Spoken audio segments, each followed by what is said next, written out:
Esther. Esther 1. Now in the days of Ahasuerus, the Ahasuerus who reigned from India to Ethiopia over 127 provinces. In those days, when King Ahasuerus sat on his royal throne in Susa, the capital, in the 3rd year of his reign he gave a feast for all his officials and servants. The army of Persia and Media and the nobles and governors of the provinces were before him, while he showed the riches of his royal glory and the splendor and pomp of his greatness for many days, 180 days. And when these days were completed, the king gave for all the people present in Susa, the citadel, both great and small, a feast lasting for 7 days in the court of the garden of the king's palace. There were white cotton curtains and violet hangings fastened with cords of fine linen and purple to silver rods in marble pillars, and also couches of gold and silver on a mosaic pavement of porphyry, marble, mother-of-pearl, and precious stones. Drinks were served in golden vessels, vessels of different kinds, and the royal wine was lavished according to the bounty of the king. And drinking was according to this edict. There is no compulsion, for the king had given orders to all the staff of his palace to do as each man desired. Queen Vashti also gave a feast for the women in the palace that belonged to King Ahasuerus. On the 7th day, when the heart of the king was merry with wine, he commanded Mehuman, Biztha, Harbona, Bigtha, and Abagtha, Zethar, and Carcass, the 7 eunuchs who served in the presence of King Ahasuerus, to bring Queen Vashti before the king with her royal crown, in order to show the peoples and the princes her beauty, for she was lovely to look at. But Queen Vashti refused to come at the king's command delivered by the eunuchs. At this, the king became enraged, and his anger burned within him. Then the king said to the wise men who knew the times, for this was the king's procedure toward all who were versed in law and judgment, the men next to him being Karshina, Shethar, Admatha, Tarshish, Meres, Marsina, and Memucan, the 7 princes of Persia and Media who saw the king's face and sat first in the kingdom. According to the law, what is to be done to Queen Vashti? Because she has not performed the command of King Ahasuerus, delivered by the eunuchs. Then Memucan said in the presence of the king and the officials, Not only against the king has Queen Vashti done wrong, but also against all the officials and all the peoples who are in all the provinces of King Ahasuerus. For the queen's behavior will be made known to all women, causing them to look at their husbands with contempt, since they will say, King Ahasuerus commanded Queen Vashti to be brought before him, and she did not come. This very day the noble women of Persia and Media, who have heard of the queen's behavior, will say the same to all the king's officials, and there will be contempt and wrath in plenty. If it please the king, let a royal order go out from him, and let it be written among the laws of the Persians and the Medes, so that it may not be repealed, that Vashti is never again to come before King Ahasuerus. And let the king give her royal position to another who is better than she. So when the decree made by the king is proclaimed throughout all his kingdom, for it is vast, all women will give honor to their husbands, high and low alike. This advice pleased the king and the princes, and the king did as Memucan proposed. He sent letters to all the royal provinces, to every province in its own script, and to every people in its own language, that every man be master in his own household, and speak according to the language of his people. Esther 2. After these things, when the anger of King Ahasuerus had abated, he remembered Vashti and what she had done and what had been decreed against her. Then the king's young men who attended him said, Let beautiful young virgins be sought out for the king, and let the king appoint officers in all the provinces of his kingdom to gather all the beautiful young virgins to the harem in Susa, the capital, under custody of Hegai, the king's eunuch, who is in charge of the women. let their cosmetics be given them, and let the young woman who pleases the king be queen instead of Vashti." This pleased the king, and he did so. Now there was a Jew in Susa the citadel, whose name was Mordecai, the son of Jair, son of Shimei, son of Kish, a Benjaminite, who had been carried away from Jerusalem among the captives carried away with Jeconiah king of Judah, whom Nebuchadnezzar king of Babylon had carried away. He was bringing up Hadassah, that is Esther, the daughter of his uncle, for she had neither father nor mother. The young woman had a beautiful figure and was lovely to look at, and when her father and her mother died, Mordecai took her as his own daughter. So when the king's order and his edict were proclaimed, and when many young women were gathered in Susa the citadel in custody of Hegai, Esther also was taken into the king's palace and put in custody of Hegai, who had charge of the women. And the young woman pleased him and won his favor, and he quickly provided her with her cosmetics and her portion of food, and with 7 chosen young women from the king's palace, and advanced her and her young women to the best place in the harem. Esther had not made known her people or kindred, for Mordecai had commanded her not to make it known. And every day Mordecai walked in front of the court of the harem to learn how Esther was and what was happening to her. Now when the turn came for each young woman to go into King Ahasuerus, after being 12 months under the regulations for the women, since this was the regular period of their beautifying, 6 months with oil of myrrh and 6 months with spices and ointments for women, when the young woman went in to the king in this way, she was given whatever she desired to take with her from the harem to the king's palace. In the evening she would go in, and in the morning she would return to the second harem in custody of Sheashgaz, the king's eunuch, who was in charge of the concubines. She would not go in to the king again unless the king delighted in her, and she was summoned by name.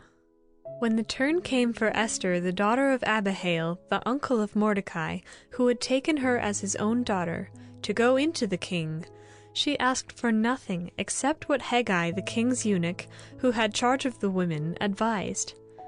Now Esther was winning favor in the eyes of all who saw her, and when Esther was taken to King Ahasuerus into his royal palace, in the 10th month, which is the month of Tebeth, in the 7th year of his reign, the king loved Esther more than all the women, and she won grace and favor in his sight more than all the virgins, so that he set the royal crown on her head, and made her queen instead of Vashti. Then the king gave a great feast for all his officials and servants. It was Esther's feast. He also granted a remission of taxes to the provinces, and gave gifts with royal generosity. Now when the virgins were gathered together the second time, Mordecai was sitting at the king's gate. Esther had not made known her kindred or her people, as Mordecai had commanded her, for Esther obeyed Mordecai just as when she was brought up by him. In those days, as Mordecai was sitting at the king's gate, Bigthan and Teresh, 2 of the king's eunuchs who guarded the threshold, became angry, and sought to lay hands on King Ahasuerus. And this came to the knowledge of Mordecai, and he told it to Queen Esther, and Esther told the king in the name of Mordecai. When the affair was investigated and found to be so, the men were both hanged on the gallows, and it was recorded in the book of the Chronicles in the presence of the king. Esther 3. After these things, King Ahasuerus promoted Haman the Agagite, the son of Hammedatha, and advanced him, and set his throne above all the officials who were with him. And all the king's servants who were at the king's gate bowed down and paid homage to Haman, for the king had so commanded concerning him. But Mordecai did not bow down or pay homage. Then the king's servants who were at the king's gate said to Mordecai, "Why do you transgress the king's command?" And when they spoke to him day after day, and he would not listen to them, they told Haman, in order to see whether Mordecai's words would stand, for he had told them that he was a Jew. And when Haman saw that Mordecai did not bow down or pay homage to him, Haman was filled with fury. But he disdained to lay hands on Mordecai alone. So, as they had made known to him the people of Mordecai, Haman sought to destroy all the Jews, the people of Mordecai, throughout the whole kingdom of Ahasuerus. In the 1st month, which is the month of Nisan, in the 12th year of King Ahasuerus, they cast pure, that is, they cast lots, before Haman day after day. And they cast it month after month, till the 12th month, which is the month of Adar. Then Haman said to King Ahasuerus, There is a certain people scattered abroad and dispersed among the peoples in all the provinces of your kingdom. Their laws are different from those of every other people, and they do not keep the king's laws, so that it is not to the king's profit to tolerate them. If it please the king, let it be decreed that they be destroyed, and I will pay 10,000 talents of silver into the hands of those who have charge of the king's business, that they may put it into the king's treasuries. So the king took his signet ring from his hand and gave it to Haman the Agagite, the son of Hammedatha, the enemy of the Jews. And the king said to Haman, The money is given to you, the people also, to do with them as it seems good to you. Then the king's scribes were summoned on the 13th day of the 1st month, and an edict, according to all that Haman commanded, was written to the king's satraps and to the governors over all the provinces and to the officials of all the peoples, to every province in its own script and every people in its own language. It was written in the name of King Ahasuerus and sealed with the king's signet ring. Letters were sent by couriers to all the king's provinces with instruction to destroy, to kill, and to annihilate all Jews, young and old, women and children, in one day, the 13th day of the 12th month, which is the month of Adar, and to plunder their goods. A copy of the document was to be issued as a decree in every province by proclamation to all the peoples to be ready for that day. The couriers went out hurriedly by order of the king, and the decree was issued in Susa the citadel. And the king and Haman sat down to drink, but the city of Susa was thrown into confusion. Esther 4. When Mordecai learned all that had been done, Mordecai tore his clothes and put on sackcloth and ashes, and went out into the midst of the city, and he cried out with a loud and bitter cry. He went up to the entrance of the king's gate, for no one was allowed to enter the king's gate clothed in sackcloth. And in every province, wherever the king's command and his decree reached, there was great mourning among the Jews, with fasting and weeping and lamenting, and many of them lay in sackcloth and ashes. When Esther's young women and her eunuchs came and told her, the queen was deeply distressed. She sent garments to clothe Mordecai so that he might take off his sackcloth, but he would not accept them. Then Esther called for Hathach, one of the king's eunuchs, who had been appointed to attend her, and ordered him to go to Mordecai to learn what this was and why it was. Hathach went out to Mordecai in the open square of the city in front of the king's gate, and Mordecai told him all that had happened to him, and the exact sum of money that Haman had promised to pay into the king's treasuries for the destruction of the Jews. Mordecai also gave him a copy of the written decree issued in Susa for their destruction, that he might show it to Esther, and explain it to her, and command her to go to the king, to beg his favor, and plead with him on behalf of her people. And Hathach went and told Esther what Mordecai had said. Then Esther spoke to Hathach, and commanded him to go to Mordecai and say, All the king's servants and the people of the king's provinces know that if any man or woman goes to the king inside the inner court without being called, there is but one law, to be put to death, except the one to whom the king holds out the golden scepter so that he may live. But as for me, I have not been called to come into the king these 30 days. And they told Mordecai what Esther had said. Then Mordecai told them to reply to Esther.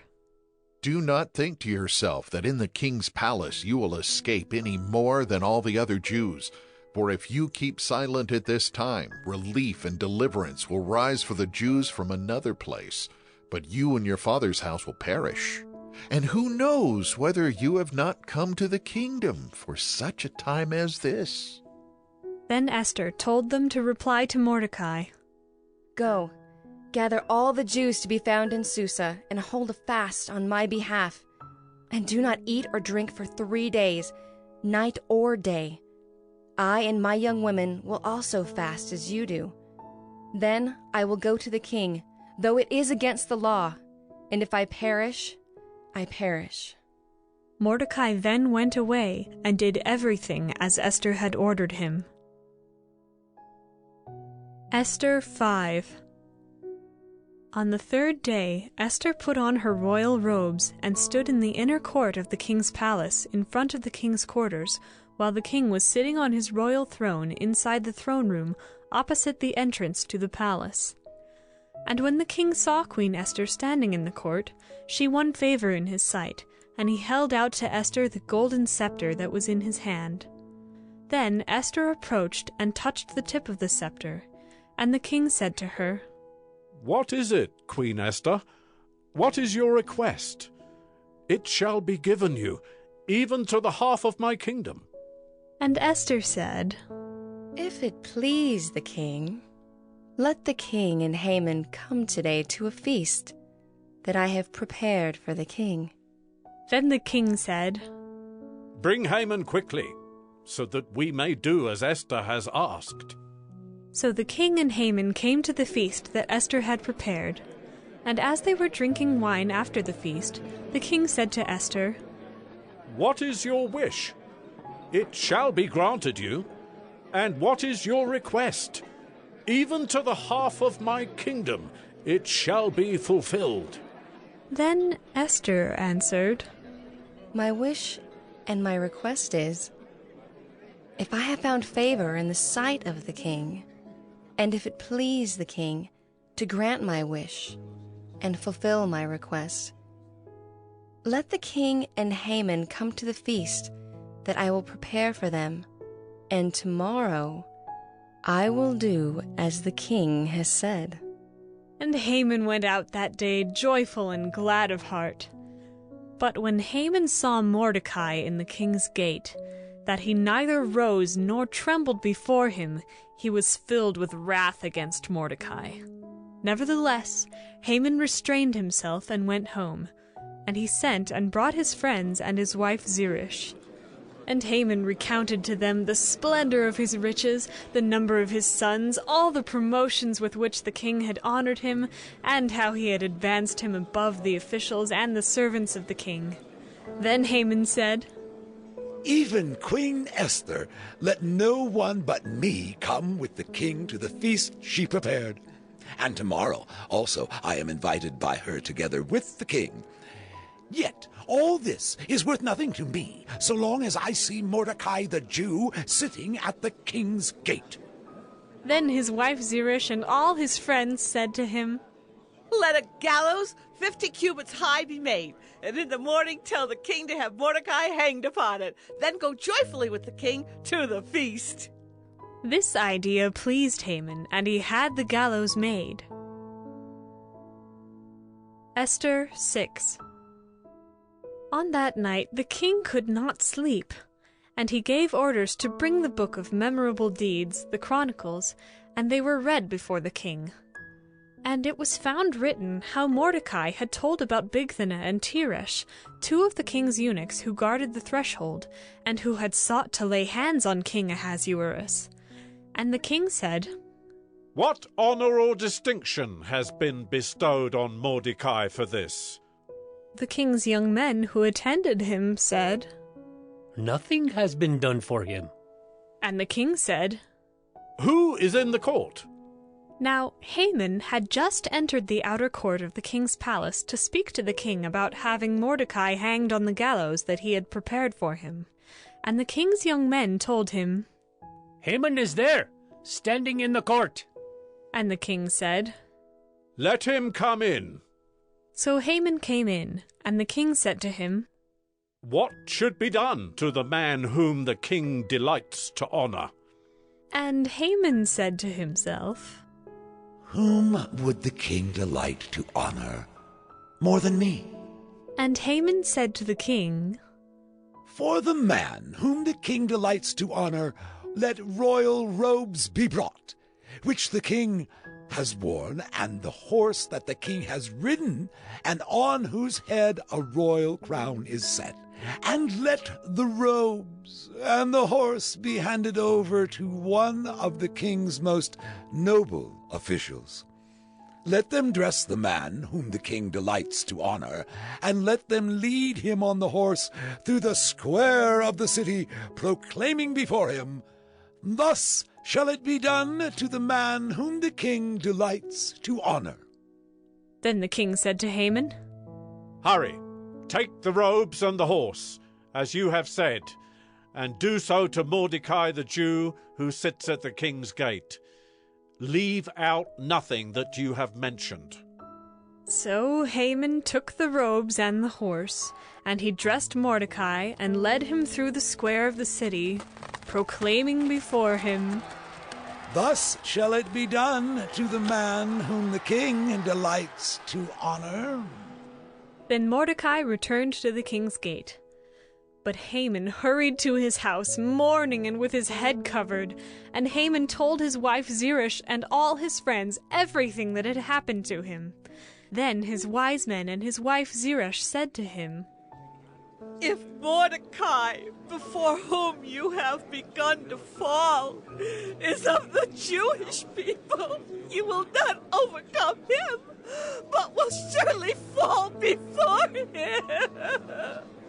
While they were yet talking with him, the king's eunuchs arrived and hurried to bring Haman to the feast that Esther had prepared. Esther 7. So the king and Haman went in to feast with Queen Esther. And on the second day, as they were drinking wine after the feast, the king again said to Esther, What is your wish, Queen Esther? It shall be granted you. And what is your request? Even to the half of my kingdom it shall be fulfilled. Then Queen Esther answered, If I have found favor in your sight, O king, and if it please the king, let my life be granted me, for my wish and my people for my request. For we have been sold, I and my people, to be destroyed, to be killed, and to be annihilated. If we had been sold merely as slaves, men and women, I would have been silent, for our affliction is not to be compared with the loss to the king. Then King Ahasuerus said to Queen Esther, Who is he and where is he who has dared to do this? And Esther said, A foe and enemy, this wicked Haman. Then Haman was terrified before the king and the queen. And the king arose in his wrath from the wine drinking and went into the palace garden. But Haman stayed to beg for his life from Queen Esther, for he saw that harm was determined against him by the king. And the king returned from the palace garden to the place where they were drinking wine, as Haman was falling on the couch where Esther was.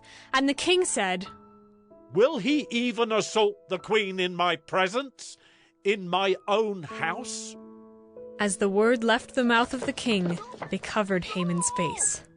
Then Harbona, one of the eunuchs in attendance on the king, said, Moreover, the gallows that Haman has prepared for Mordecai, whose word saved the king, is standing at Haman's house, 50 cubits high.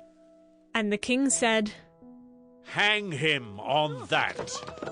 So they hanged Haman on the gallows that he had prepared for Mordecai. Then the wrath of the king abated. Esther 8. On that day, King Ahasuerus gave to Queen Esther the house of Haman, the enemy of the Jews. And Mordecai came before the king, for Esther had told what he was to her. And the king took off his signet ring, which he had taken from Haman, and gave it to Mordecai. And Esther set Mordecai over the house of Haman. Then Esther spoke again to the king. She fell at his feet and wept, and pleaded with him to avert the evil plan of Haman the Agagite, and the plot that he had devised against the Jews. When the king held out the golden scepter to Esther, Esther rose and stood before the king, and she said, "If it please the king, and if I have found favor in his sight, and if the thing seems right before the king, and I am pleasing in his eyes, let an order be written to revoke the letters devised by Haman the Agagite, the son of Hammedatha, which he wrote to destroy the Jews, who are in all the provinces of the king. For how can I bear to see the calamity that is coming to my people? Or how can I bear to see the destruction of my kindred?" Then King Ahasuerus said to Queen Esther and to Mordecai the Jew, Behold, I have given Esther the house of Haman, and they have hanged him on the gallows, because he intended to lay hands on the Jews. But you may write as you please with regard to the Jews in the name of the king, and seal it with the king's ring. For an edict written in the name of the king and sealed with the king's ring cannot be revoked. The king's scribes were summoned at that time, in the 3rd month, which is the month of Sivan, on the 23rd day.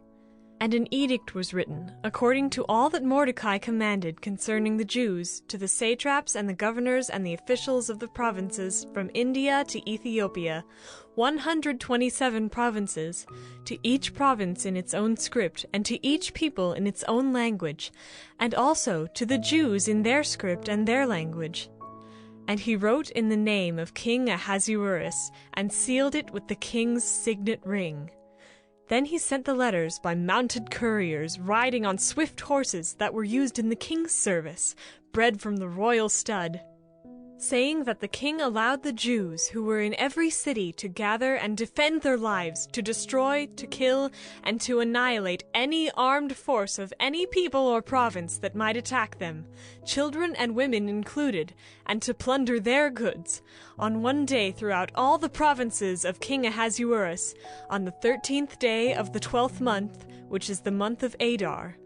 A copy of what was written was to be issued as a decree in every province, being publicly displayed to all peoples, and the Jews were to be ready on that day to take vengeance on their enemies.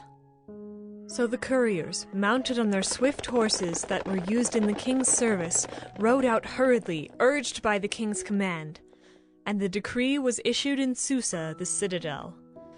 Then Mordecai went out from the presence of the king in royal robes of blue and white, with a great golden crown and a robe of fine linen and purple, and the city of Susa shouted and rejoiced. The Jews had light and gladness and joy and honor. And in every province and in every city, wherever the king's command and his edict reached, there was gladness and joy among the Jews, a feast and a holiday. And many from the peoples of the country declared themselves Jews, for fear of the Jews had fallen on them. Esther 9. Now in the 12th month, which is the month of Adar, on the 13th day of the same, when the king's command and edict were about to be carried out, on the very day when the enemies of the Jews hoped to gain the mastery over them, the reverse occurred. The Jews gained mastery over those who hated them.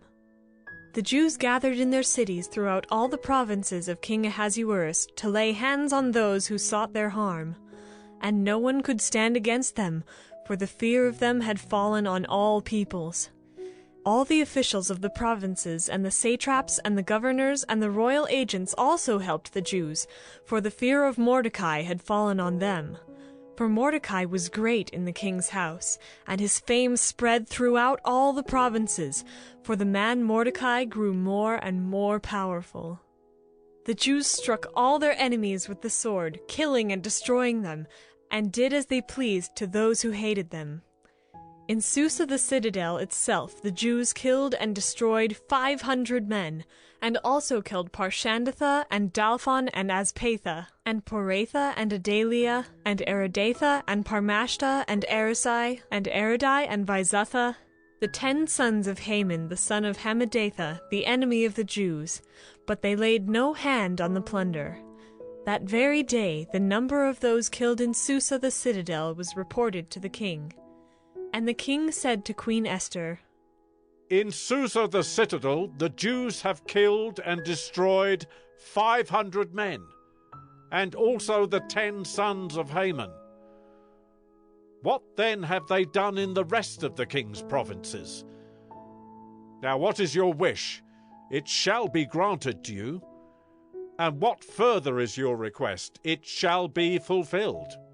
And Esther said, If it please the king, let the Jews who are in Susa be allowed tomorrow also to do according to this day's edict, and let the 10 sons of Haman be hanged on the gallows.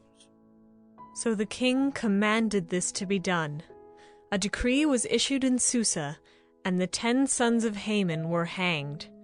The Jews who were in Susa gathered also on the 14th day of the month of Adar, and they killed 300 men in Susa, but they laid no hands on the plunder.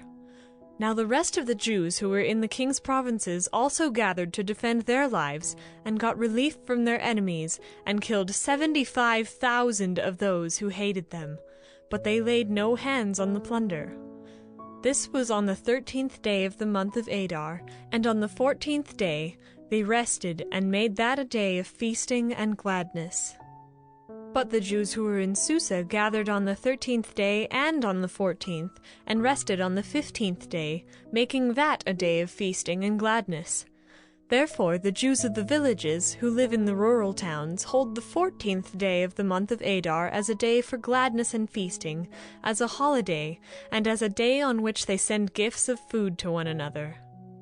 And Mordecai recorded these things, and sent letters to all the Jews who were in all the provinces of King Ahasuerus, both near and far, obliging them to keep the 14th day of the month Adar, and also the 15th day of the same, year by year, as the days on which the Jews got relief from their enemies, and as the month that had been turned for them from sorrow into gladness, and from mourning into a holiday, that they should make them days of feasting and gladness, days for sending gifts of food to one another, and gifts to the poor. So the Jews accepted what they had started to do, and what Mordecai had written to them. For Haman the Agagite, the son of Hammedatha, the enemy of all the Jews, had plotted against the Jews to destroy them, and had cast pure, that is, cast lots, to crush and to destroy them. But when it came before the king, he gave orders in writing that his evil plan that he had devised against the Jews should return on his own head, and that he and his sons should be hanged on the gallows. Therefore they called these days Purim, after the term pure. Therefore, because of all that was written in this letter, and of what they had faced in this matter, and of what had happened to them, the Jews firmly obligated themselves and their offspring and all who joined them, that without fail they would keep these 2 days according to what was written, and at the time appointed every year. That these days should be remembered and kept throughout every generation in every clan, province, and city, and that these days of Purim should never fall into disuse among the Jews, nor should the commemoration of these days cease among their descendants. Then Queen Esther, the daughter of Abihail, and Mordecai the Jew gave full written authority confirming this second letter about Purim. Letters were sent to all the Jews, to the 127 provinces of the kingdom of Ahasuerus, in words of peace and truth, that these days of Purim should be observed at their appointed seasons, as Mordecai the Jew and Queen Esther obligated them, and as they had obligated themselves and their offspring, with regard to their fasts and their lamenting. The command of Queen Esther confirmed these practices of Purim, and it was recorded in writing. Esther 10. King Ahasuerus imposed tax on the land and on the coastlands of the sea, and all the acts of his power and might, and the full account of the high honor of Mordecai, to which the king advanced him, are they not written in the book of the Chronicles of the kings of Media and Persia? For Mordecai the Jew was second in rank to King Ahasuerus, and he was great among the Jews, and popular with the multitude of his brothers, for he sought the welfare of his people, and spoke peace to all his people.